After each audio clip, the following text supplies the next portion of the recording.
बिस्मिल्लाहिर्रहमानिर्रहीम। अस्सलाम वालेकुम। आप देख रहे हैं हमारा यूट्यूब चैनल। मैं हूं मलिक अब्दुर्रहमान। नाज़रीन, अब से चंद लम्हे कबल पाकिस्तान क्रिकेट टीम के कप्तान साबिक़ कप्तान बाबर आज़म ने जो है वो समाजी राब्ते की जो साइट्स हैं उनके ऊपर एक पोस्ट लगाई है, और वो पोस्ट जो है वो आप अपनी स्क्रीन के ऊपर देख रहे हैं। और ये जो पोस्ट है इसके अंदर बाबर आज़म साहब ने जो है वो बड़ी तफ़सील के साथ बात की, और उन्होंने बताया कि उनको कितना फ़ख्र है कि वो पाकिस्तान की कप्तानी कर रहे हैं। लेकिन इसके साथ साथ उन्होंने ये भी कह दिया है कि वो तमाम फ़ॉर्मेट से कप्तानी छोड़ रहे हैं, यानी कि टेस्ट, T20 और वनडे की जो कप्तानी है वो बाबर आज़म ने छोड़ दी है। और नए कप्तान कौन होंगे उस हवाले से पूरी जो है वो कैंपेन चल रही है। नाम भी सामने आ रहे हैं, वो नाम आपके साथ शेयर करेंगे, और ये भी आपके साथ शेयर करेंगे कि क्या बाबर आज़म का ये फ़ैसला दुरुस्त है, और क्या ये हल है कि कप्तान तब्दील कर दिए जाए तो क्या टीम की जो परफॉर्मेंस है वो बेहतर हो जाएगी। तो पहली तो बात ये है कि इस वर्ल्ड कप से इंग्लैंड भी बाहर हुई है, दीगर टीमें भी बाहर हुई, सारे 4 टीमें गई हैं ऊपर, और पाकिस्तान ने ये जो वर्ल्ड कप है ये 5वें नंबर पर फिनिश किया है। तो कोई क़यामत नहीं आ गई कि इस तरीके से बाबर आज़म के ख़िलाफ़ मीडिया के ऊपर जो पूरी कैंपेन की गई उसकी ज़रूरत नहीं थी। इसमें जो है वो चंद चैनल्स ऐसे हैं और कुछ लोग ऐसे हैं जिनकी अपनी कोई जो है वो क्रिकेट बैकग्राउंड नहीं है, कभी उन्होंने शायद बैट भी ना पकड़ा हो, ग्राउंड में ना गए हो, लेकिन वो बड़ी-बड़ी बातें टेलीविज़न पे बैठ के करते हैं, और सारी जो नाकामियाँ पाकिस्तान टीम की है उसकी ज़िम्मेदारी इन्होंने बाबर आज़म पर डाल दी, जिसके नतीजे में उनको जो है वो रिज़ाइन करना पड़ा। और इस फ़ैसले को सराहा जा रहा है, पूरी दुनिया से लोग जो है वो पैगामात भेज रहे हैं ट्विटर के ऊपर, और कमेंट्स कर रहे हैं जिसमें कहा जा रहा है कि आपने एक अच्छा फ़ैसला किया है। अब इनको पता चल जाएगा कि टीम जो है वो कितने पानी में है। लेकिन अगर आप जो है इस साइकिल के ऊपर गौर करें कि ये एक साइकिल है कि एक वर्ल्ड कप होता है, उसके बाद कप्तान से रिज़ाइन करवाया जाता है। अब यहाँ पर ये भी है कि हो सकता है बाबर आज़म से ज़बरदस्ती कप्तानी ली गई हो और इस्तीफ़ा लिया गया हो, क्योंकि हम ये खबरें देख रहे थे कि बाबर आज़म हो सकता है वाइट बॉल क्रिकेट यानी कि वनडे और T20s की कप्तानी छोड़ें, टेस्ट मैचेज़ में वो कप्तानी जारी रखें। लेकिन ये सरप्राइजिंगली उनका जो ट्वीट आया है उसमें उन्होंने कहा है कि वो तमाम फॉर्मेट से कप्तानी छोड़ रहे हैं। 2015 से देख लें, आगे चलते जाएँ, 15 का वर्ल्ड कप हुआ, उसमें भी यही सीन था, पाकिस्तान क्वालिफ़ाई नहीं कर सका था सेमीफ़ाइनल्स के लिए। उसमें जो है वो मिसबाह हक कप्तान थे, उसके बाद उनकी छुट्टी करवा दी गई।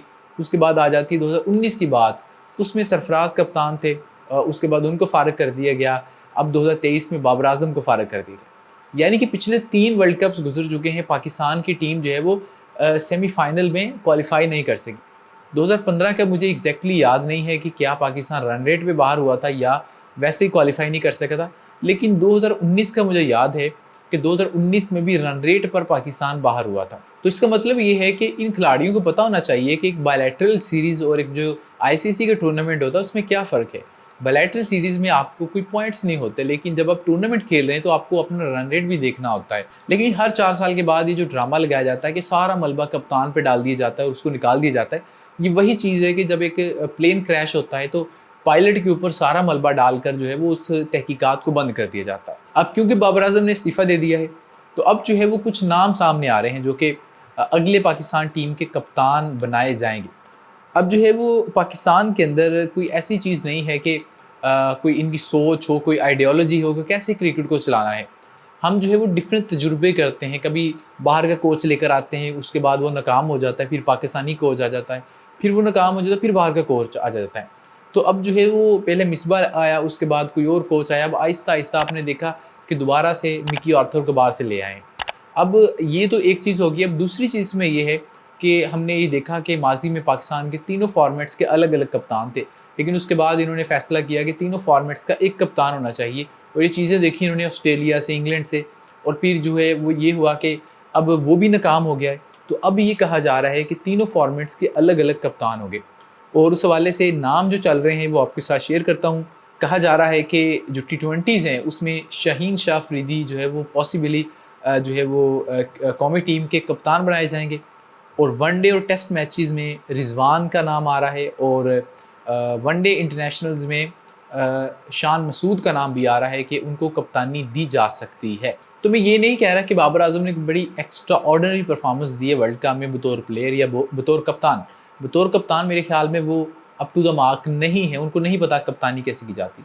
لیکن صرف کپتانی کا قصور نہیں ہے، آپ کی ٹیم ہی 200-250 والی ہے، جب آپ اس کے سامنے 400 کا ٹارگٹ ہوگا تو وہ چیز نہیں کر سکتی، اس میں پلیئرز کا قصور نہیں ہے، آپ کے جو پلیئرز ہیں ان کی قابلیت اتنی ہے۔ اور انٹرنیشنل کرکٹ جو ہے اب دیکھیں ہر میچ میں 400 بن رہا ہوتا ہے، آج انڈیا اور نیوزی لینڈ کا میچ اس میں بھی 400 ہے، تو آپ کی کرکٹ جو ہے وہ تباہی کی طرف جا رہی ہے۔ یہ بات یاد رکھیے گا، جو آپ کی ہاکی کا حال ہوا یہی اس کا بھی حال ہوگا، اور اس کی وجہ یہ ہے کہ آپ کے ملک کے اندر جو سیاست ہے، مداخلت اس کرکٹ بورڈ کے اندر، اس کی وجہ سے سارا سسٹم تباہ رہا ہے۔ رمیز راجہ کے دور میں کچھ بہتری کی جانب ہم جانا شروع ہوئے تھے، لیکن آپ نے دیکھا کہ رمیز راجہ کو بھی فارغ کر دیا گیا، اور رمیز راجہ کے دور میں ہم نے دیکھا کہ ہم نے ایشیا کپ کا فائنل کھیلا، اس کے بعد T20 ورلڈ کپ کا ہم نے فائنل کھیلا، اور بڑے کلوز مارجن سے ہم وہ میچ ہارے، اور ہم نے یہ بھی دیکھا کہ اس سے پچھلے سال ہم نے T20 ورلڈ کپ کا سیمی فائنل کھیلا تھا، اور اس میں جو گروپ سٹیجز تھی وہ ہم نے جو ہے اس میں سے کوئی میچ نہیں ہارے تھے، انبیٹن تھے۔ تو اس کے بعد آخر ایسا کیا ہوا کہ ورلڈ کپ کے اندر، جو کہ انڈیا میں ہے، کہ آسٹریلیا میں ورلڈ کپ نہیں ہے، ویسی ہی کنڈیشنز ہیں جیسی پاکستان کے اندر ہے، کہ ہمارا اتنا برا حشر ہوا ہے۔ تو اس کے پیچھے مین ریزن یہ ہے کہ سیاست جو ہے وہ اس کی بہت زیادہ مداخلت ہے، اور ٹیم انڈیا میں کھیل رہی ہے لیکن ان کے خلاف پروپیگنڈا پاکستانی ٹیلی ویژن پہ چل رہا ہے۔ ٹورنامنٹ کے دوران PCB کی جانب سے بیان آتا ہے کہ ٹیم میں کوئی لڑائی نہیں۔ اب بھائی ایسا بیان تبھی آتا ہے جب ٹیم میں کوئی لڑائی ہوتی ہے، آپ کو یہ بیان دینے کی ضرورت نہیں تھی، یہ PCB کی جانب سے ایک بونگی ماری گئی تھی۔ تو اگر آپ نے جو ہے اس سسٹم کو دوبارہ سے کھڑا کرنا ہے تو آپ کو ایک اچھا سسٹم لانا پڑے گا، یہ جو بھی فرسودہ نظام اس کو ختم کرنا پڑے گا، ورنہ کرکٹ بھی آپ کی ختم ہو کر رہ جائے گی۔ کپتان بدلنے سے نتائج نہیں بدلیں گے، یہ بات ذہن میں رکھیے گا۔